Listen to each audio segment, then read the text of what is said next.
Okay. అంటే ఈ song వచ్చిన దగ్గర నుంచి చాలామందికి అసలు మీరు ఎవరు, ఎక్కడి నుంచి వచ్చారు, ఏం చదువుకున్నారు చెప్తారా క్లియర్గా? ఎక్కడి నుంచి వచ్చారు, ఏంటి మీ బ్యాక్గ్రౌండ్ అని? నా జీవితం ఒక అద్భుతమైన అంటే ప్రపంచంలో యేసు ప్రభు దేవుడు చాలా అద్భుతాలు చేశాడు.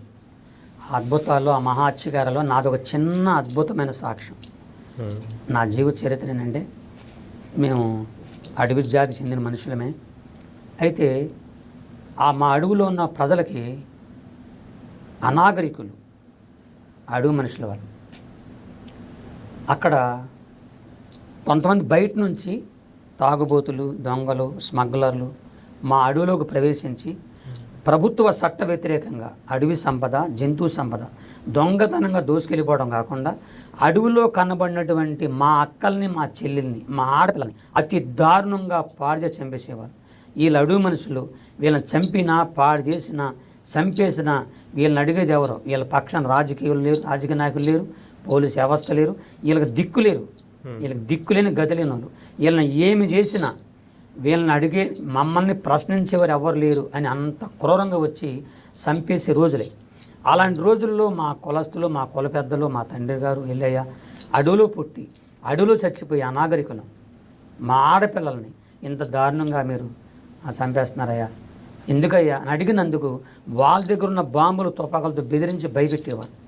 అలాంటి రోజుల్లో వాళ్ళందరికీ, మా వాళ్ళందరికీ ఒక ఆలోచన కలిగింది, ఇలాగైతే కొంతకాలానికి మన అడవిలో ఆడపిల్లలే మిగలరు. ఆడజాతి నశించిపోతే అడవి జాతి అంతరించిపోద్ది. కాబట్టి ఎలాగైనా మన ఆడపిల్లలను కాపాడుకోవాలంటే మనము కూడా ఏదన్నా ఒక ఆలోచన కలిగి ఏదో ఒకటి తయారు చేసి ఈ అక్రమాలను అరికట్టాలి. మన ఆడజాతి మీద జరుగుతున్నటువంటి ఆ అక్రమాలను అరికట్టాలి, ఏదైనా తయారు చేద్దామని చెప్పేసి వాళ్ళు మాట్లాడుకున్న అప్పుడు అలాంటి పరిస్థితులు నేను పుట్టాను. ఆంబో తెంకన్న అనబడినటువంటి మా నాన్నగారికి ఆఖరివాడిగా, లాస్ట్ వాడిగా పుట్టాను నేను. అప్పుడు నేను పుట్టగానే మా అమ్మ చచ్చిపోయింది. మా అమ్మ చనిపోవడానికి కారణం తర్వాత చెప్తాను నేను.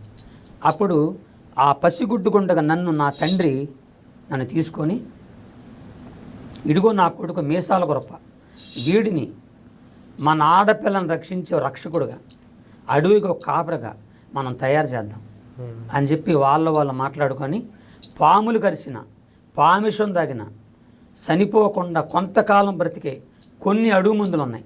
నల్లిస్ర, తెల్లిస్ర, భూమిస్ర, మణికంఠ అని కొన్ని మందులు ఉన్నాయి. ఆ మందులు ముందుగా నాకు అవేంటంటే, నేనే కాదు, మీరే కాదు, మనుషులు ఎవరు త్రాగిన కొంతసేపటికి శరీరం అంతా ఆవరించేస్తాయి. ఆవరించిన తర్వాత కొంతకాలం తర్వాత అప్పుడు ఈ పామిషాలు తాగిన తర్వాత, ఈ పామిషం ఎంత తాగినా, చనిపోయే మంది ఎన్ని తాగినా మనిషి బతికే ఉంటాడు. ఈ తాగిన పసల శక్తి ఉన్నంతకాలం బతికే ఉంటాడు. వాడి శక్తి ఎప్పుడు తగ్గిపోద్దో, మందుల శక్తి, అప్పుడు చచ్చిపోతాడు. అందుకని ముందు నన్ను సావనేయకుండా ఈ అడుగు మందులు ముందు నాకు త్రాగించి, ఆ తదుపరి మా ప్రాంతంలో ఉన్న భయంకర పాములు, నలద్రాసు, ఎరత్రాసు, గోంద్రాసు, పస, కోడిద్రాసు అని 5 రకాల పేర్లు కలిగిన పామేశాన్ని నేను పుట్టింది మొదలుకొని నాకు 13 సంవత్సరాలు వయసు వచ్చే వరకు కొద్దిగా నేను తినే ఆహారంలో, నేను తినటువంటి త్రాగే నీళ్ళల్లో నా కళ్ళ ముందే పాములు తీసుకొచ్చి అవి పిండి అని, మనం ఇప్పుడు ఆహారంలో నెయ్యి ఎలాగ వేసుకుంటారో అలాగ వాళ్ళు వేసేవాళ్ళు. నాకు తెలియదుగా నేను అలాగ త్రాగేస్తూ ఉండేవాడిని. అలాగ తాగుతూ నాకు తెలియక పుట్టిన కాడ నుంచి 13 సంవత్సరాలకి నాకు తెలియకుండానే శరీరం అంతా పామిషం మారిపోయింది. నా జుట్టు, నా గోళ్ళు, నా శరీరం చాలా భయంకరంగా మారిపోయినప్పుడు నువ్వు భయంకరంగా గుర్తు పెడతావు. Bye bye baby. Red bus బుకింగే కాదు, మీకు నచ్చిన సీట్స్ బుక్ చేసుకోండి. బస్ అంటే రెడ్ బస్. ఎవరైనా సరే మా ఆడపిల్లల జోలికి వస్తే నాకు ఇచ్చిన ట్రైనింగ్ అది. భూమి మీద నడిచేవాడిని కాదు, నేను సెట్ల మీద ఎక్కువగా తిరుగుతూ ఉండేవాడిని. ఎక్కువగా అంటే నాకు ట్రైనింగ్ అలాగ ఇచ్చారన్నమాట. ఎక్కువగా సెట్ల మీద తిరగటం, అడుగు మనిషిలాగా చేస్తూ ఉండేవాడిని. అయితే ఎవరైనా మా అడవులో ఎవరైనా ఆడపిల్లల్ని బాధ పెడుతుంటే వాళ్ళు వేసే కేకలు, సాగు కేకలు నాకు వినపడితే చాలు నేను వెళ్ళిపోయేవాడిని. ఒకవేళ నాకు వినపడకపోతే మా నాన్న కానీ మా బంధువులు అని పిలిచేవారు. నేను చెట్ల మీద ఉండేవాడిని. చెక్కబిగ్గడ, మేసాగురప్ప, వర్రా జాంచి కురుకుర్రే నరిసేవారు. అంటే కొడుక విషం మనిషి రా, మన ఆడపిల్లలను వాళ్ళు బాధ పెడుతున్నారు, చంపేస్తున్నారు, వెళ్ళి వాళ్ళని చంపేసి మన ఆడవాళ్ళని కాపాడు అని. అంటే ఒక కుక్కల మన పోలీసు వారు ఈ డాగులను తయారు చేస్తారు, సేమ్ అంతే. వాళ్ళు చెప్పింది నేను చేయాలి, వెళ్ళి కరిసేమంటే కరిసేయాలి, గిల్లేమంటే గిల్లేయాలి, వెళ్ళిపోయాడు అంతే. నాదేంటంటే ఓన్లీ ఆడపిల్లలకి ఎవరైనా ఆడపిల్లని బాధ పెడుతుంటే నేను వెళ్ళిపోయేవాడిని.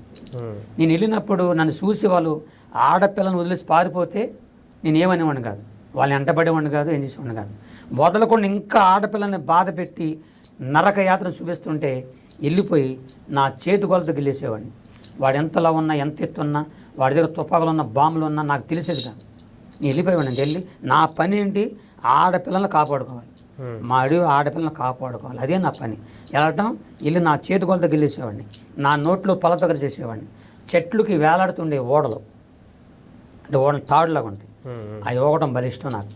అవి పట్టుకుని ఉయ్యాల గొగ్గుతూ ఒక్క తన్నేవాడిని. నా కాలు గూరుతో తన్నేసేవాడిని. నా కాలు గూరు కానీ, చేతిగూరు కానీ, నోట్లో పొల్లు కానీ ఎదుడు మనిషిలో దిగబడితే చాలు నాలో ఉన్న పామేశ్వరం వాళ్ళకి వెళ్ళిపోయి గిరగిర తిరిగి కిందపడి చచ్చిపోతుండేవారు. వాళ్ళు కానీ పారిపోతే వాళ్ళు ఎండబడేవాడు కాదు. కానీ అన్యాయంగా ఆడపిల్ల వదలకపోతే, ఆడవాళ్ళని వదలకుండా మరీ మూర్ఖంగా ప్రవర్తించి వాళ్ళని బాధ పెడితే మాత్రం నేను ఊరుకునేవాడిని కాదు, వెళ్ళి వాళ్ళని చేసేవాడిని. అలాగ నా జీవితం స్టార్ట్ అయిపోయింది. అలాగ ఆడవాళ్ళని కాపాడుకుంటూ ఉండగా కొంతకాలం అయిపోయిన తర్వాత 18 సంవత్సరాలు వచ్చింది. 13 నుంచి 18, 5 సంవత్సరాలు ఇలాగ మా ఆడవాళ్ళని కాపాడుకుంటుండగా ఈ చిన్నతనంలో పామిషానికి చావకుండా మందులు పోసారు, అడుగు మందులు పోసారు కదా, ఆ అడుగు మందుల శక్తి 18వ సంవత్సరం నాకు వయసు వచ్చేసరికి అవి తగ్గిపోయినాయి. అడుగు మందుల యొక్క ఆ పసర్లు, ఆ మందులు నాలో తగ్గిపోగానే ఈ పామిషం అనేది నా గుండెకి పెట్టేసింది. అప్పుడు నా శరీరం ఎలా ఉండేదంటే, మన వస్త్రాలు ఉత్తికి పిండితే ఎలా ఉండదో అలాగే నా శరీరమును ఎవరో గట్టిగా నలిపేసినట్లు, నా నరాలు తెగిపోయినట్లు, నా ఎముకలు ఎవరు ఇరిచేసినట్లు, నా ఎదల మీద చేతులు పెట్టి ఎవరో గట్టిగా నలిపేసినట్లు ఆ బాధ తట్టు